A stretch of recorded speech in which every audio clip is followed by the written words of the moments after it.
जय माता की। श्री दुर्गा सप्तशती का द्वितीय अध्याय। बोली दुर्गा मैया की जय। द्वितीय अध्याय में देवताओं के तेज से देवी का प्रादुर्भाव, भगवती की उत्पत्ति किस प्रकार हुई और महिषासुर की सेना का वध, ये कथा आप लोग श्रवण करें श्रद्धा और भाव से।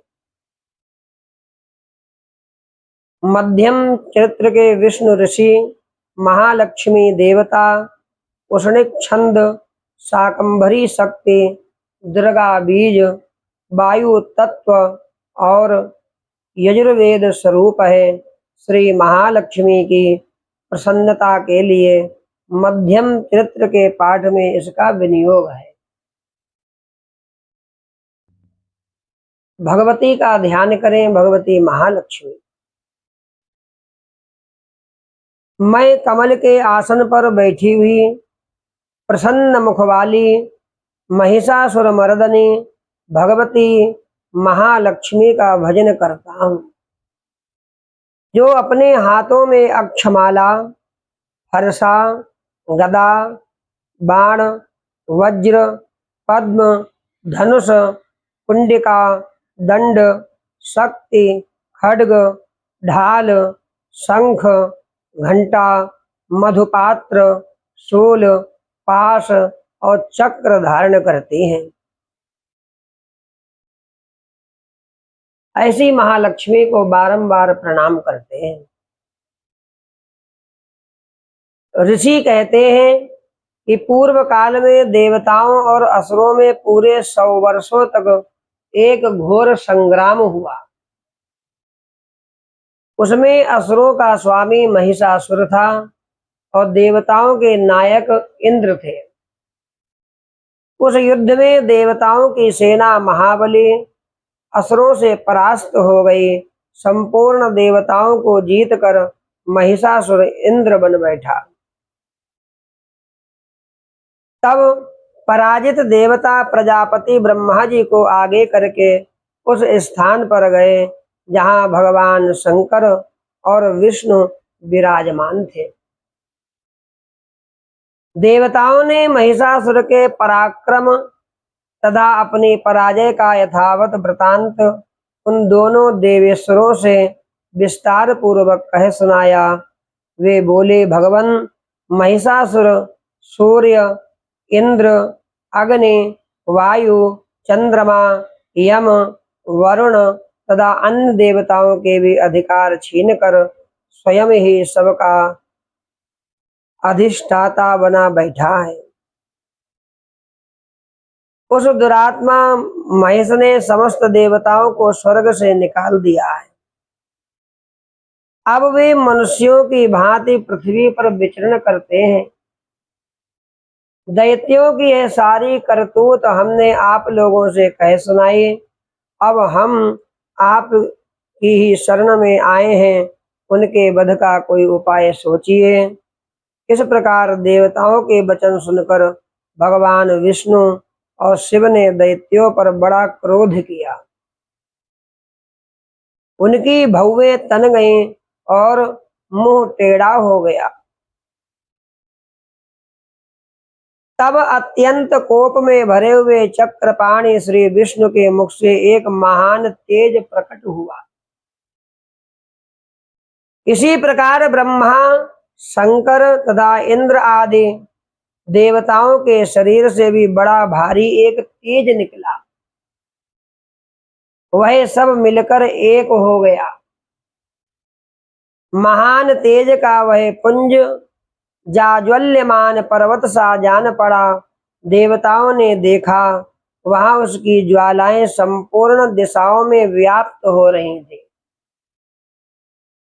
संपूर्ण देवताओं के शरीर से प्रकट हुए उस तेज की कहीं तुलना नहीं थी। एकत्रित होने पर वह एक नारी के रूप में परिणत हो गया और अपने प्रकाश से तीनों लोकों में व्याप्त जान पड़ा।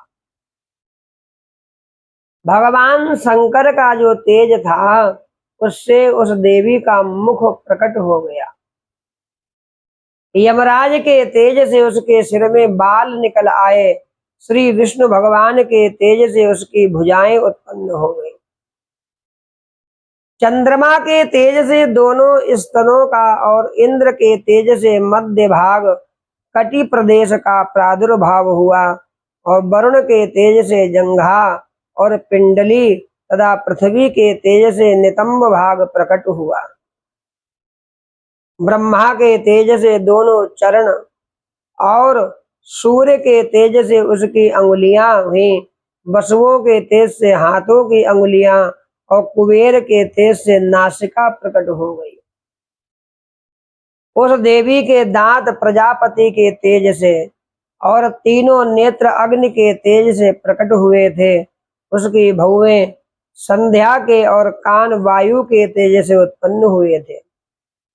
इसी प्रकार अन्य देवताओं के तेज से भी उस कल्याणमयी देवी का आविर्भाव हुआ। तदनंतर समस्त देवताओं के तेजः पुंज से प्रकट हुई देवी को देखकर महिषासुर के सताए हुए देवता तो आज बहुत प्रसन्न हो गए। पिनाकधारी भगवान शंकर ने अपने शूल से एक शूल निकाल कर उन्हें दिया और फिर भगवान विष्णु ने भी अपने चक्र से चक्र उत्पन्न करके भगवती को अर्पण किया। वरुण ने भी शंख भेंट किया भगवती को।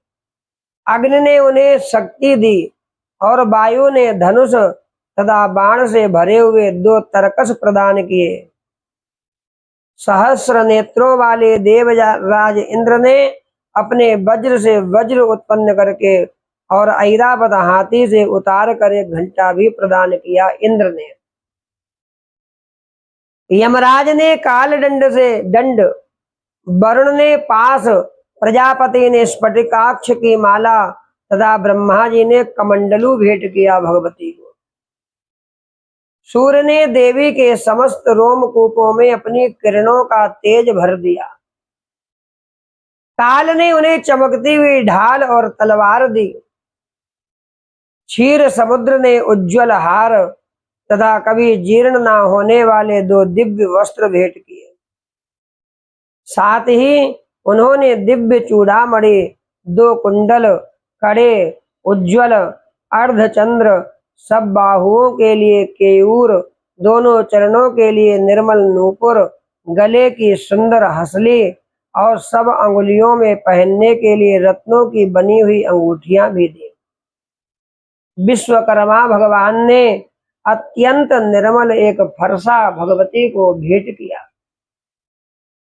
साथ ही अनेक प्रकार के अस्त्र और अभेद्य कवच दिए। इनके सिवा मस्तक और वक्षस्थल पर धारण करने के लिए कभी ना कुमलाने वाले कमलों की मालाएं दी। जलधि ने उन्हें सुंदर कमल का फूल भेंट किया। हिमालय ने सवारी के लिए सिंह, भांति भांति के रत्न भगवती को समर्पित किए। धनाध्यक्ष कुबेर ने मधु से भरा पान पात्र दिया भगवती को। संपूर्ण नागों के राजा शेष ने जो इस पृथ्वी को धारण करते हैं उन्हें बहुमूल्य मणियों से विभूषित एक नागहार भगवती को भेंट किया। इसी प्रकार अन्य देवताओं ने भी आभूषण और अस्त्र शस्त्र देकर देवी का सम्मान किया। तत्पश्चात उन्होंने बारंबार अट्टहास पूर्वक उच्च स्वर से गर्जना की। उनके भयंकर नाद से संपूर्ण आकाश गूंज उठा। देवी का वह अत्यंत उच्च स्वर से किया हुआ सिंहनाद कहीं समा ना सका। आकाश उसके सामने लघु प्रतीत हो रहा था। उससे बड़े जोर की प्रतिध्वनि हुई जिससे संपूर्ण विश्व में हलचल मच गई और समुद्र कांप उठे। एक पृथ्वी डोलने लगी भगवती के स्वर से। पृथ्वी डोलने लगी और समस्त पर्वत हिलने लगे। उस समय देवताओं ने अत्यंत प्रसन्नता के साथ सिंह वाहिनी भवानी से कहा, देवी तुम्हारी जय हो, भगवती तुम्हारी जय हो। साथ ही महर्षियों ने भक्ति भाव से विनम्र होकर उनका स्तवन किया। संपूर्ण त्रिलोकी को क्षोभग्रस्त देख दैत्यगण अपनी समस्त सेना को कवच आदि से सुसज्जित कर हाथों में हथियार ले सहसा उठकर खड़े हो गए। उस समय महिषासुर ने बड़े क्रोध में आकर कहा, आह यह क्या हो रहा है।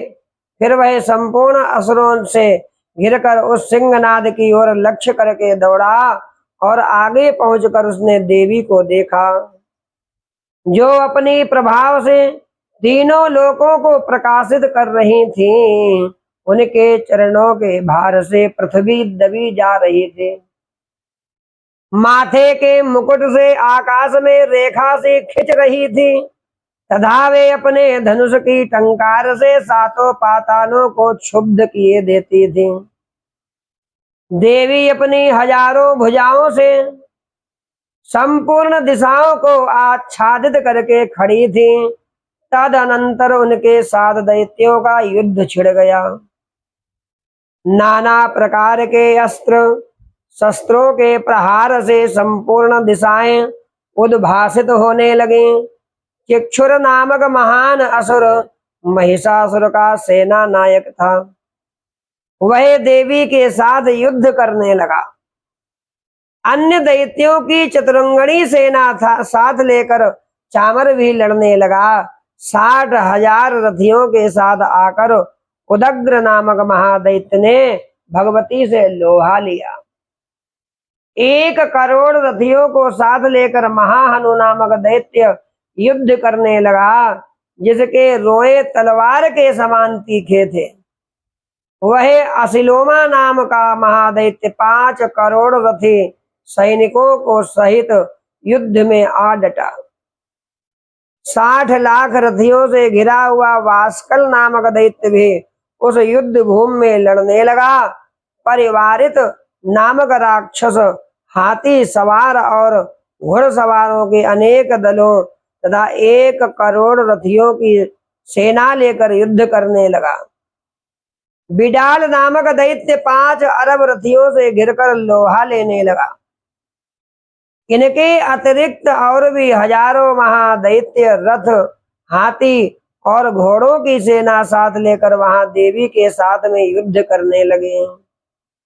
स्वयं महिषासुर उस रणभूमि में कोटि कोटि सहस्र रथ, हाथी और घोड़ों की सेना से घिरा हुआ खड़ा था।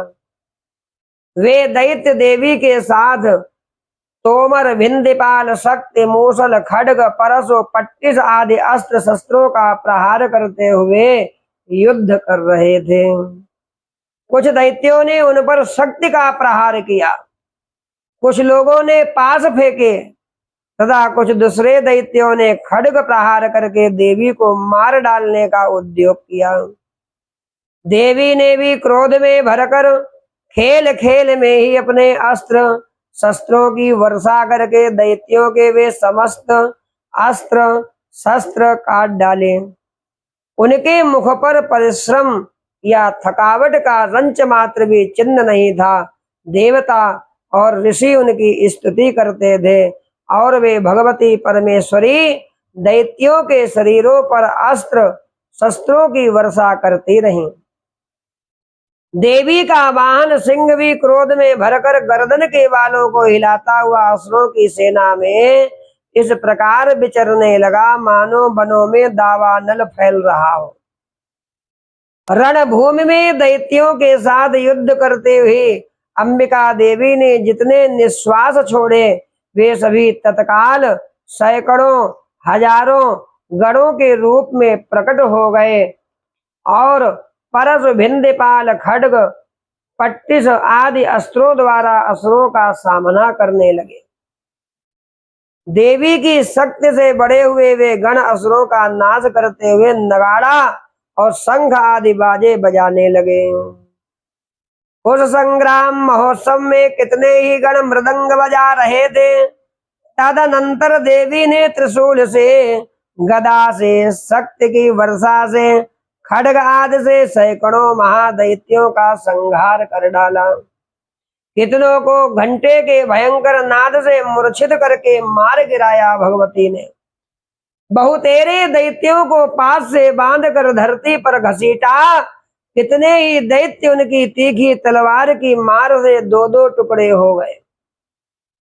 कितने ही गदा की चोट से घायल हो धरती पर सो गए। कितने ही मूसल की मार से अत्यंत आहत होकर रक्त वमन करने लगे। कुछ दैत्य शूल से छाती फट जाने के कारण पृथ्वी पर ढेर हो गए। उस रणांगण में बाण समूहों की वृष्टि से कितने ही असुरों की कमर टूट गई। बाज की तरह झपटने वाले देव पीड़क दैत्यगण अपने प्राणों से हाथ धोने लगे। किन्हीं की बाहें छिन्न भिन्न हो गईं, कितनों की गर्दनें कट गईं, कितने ही दैत्यों के मस्तक कट कट कर गिरने लगे।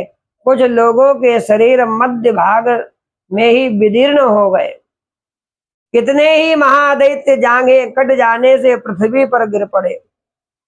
कितनों को ही देवी ने एक बाह, एक पैर और एक नेत्र वाले करके दो टुकड़ों में चीर डाला। कितने ही दैत्य मस्तक कट जाने पर भी गिरकर फिर उठ जाते और केवल धड़के ही रूप में अच्छे अच्छे हथियार हाथ में ले देवी के साथ युद्ध करने लगते थे। दूसरे कबंध युद्ध के बाजों की लय पर नाचते थे। कितने ही बिना सिर के धड़ हाथों में खड्ग, शक्ति और रिष्टि लिए दौड़ते थे तथा दूसरे दूसरे महादैत्य ठहरो ठहरो यह कहते हुए देवी को युद्ध के लिए बुलाते थे। जहां वह घोर संग्राम हुआ था वहां की धरती देवी के गिराए हुए रथ, हाथी, घोड़े और असुरों की लाशों से ऐसी पट गई थी कि वहां चलना फिरना असंभव हो गया। दैत्यों की सेना में हाथी, घोड़े और असुरों के शरीर से इतनी अधिक मात्रा में रक्तपात हुआ था कि थोड़ी ही देर में वहां खून की बड़ी बड़ी नदियां बहने लगीं। जगदम्बा ने असुरों की विशाल सेना को क्षण भर में नष्ट कर दिया। ठीक उसी तरह जैसे तृण और काठ के भारी ढेर को आग कुछ ही क्षण में भस्म कर देती है, इसी प्रकार भगवती ने उन राक्षसों को भस्म कर दिया। और वह सिंह भी गर्दन के बालों को हिला हिलाकर जोर जोर से गर्जना करता हुआ दैत्यों के शरीरों से मानो उनके प्राण चुने लेता था। वहां देवी के गणों ने भी उन महादैत्यों के साथ ऐसा युद्ध किया जिससे आकाश में खड़े हुए देवतागण उन पर बहुत संतुष्ट हुए और भगवती पर फूलों की वर्षा करने लगे। सभी देवता जगदम्बा की जय जयकार करने लगे। बोलिए दुर्गा मैया की जय। ओम ऐं ह्रीं क्लीं चामुंडायै विच्चे। ये कथा आपने श्री दुर्गा सप्तशती का द्वितीय अध्याय सुना कि भगवती का प्रादुर्भाव किस प्रकार हुआ और महिषासुर की सेना का वध किस प्रकार भगवती चंडिका ने किया। आप सभी लोग इस कथा को अधिक से अधिक अपने बंधु बांधवों को भी भेजें जिससे सभी कथा का लाभ ले सके। जय माता की।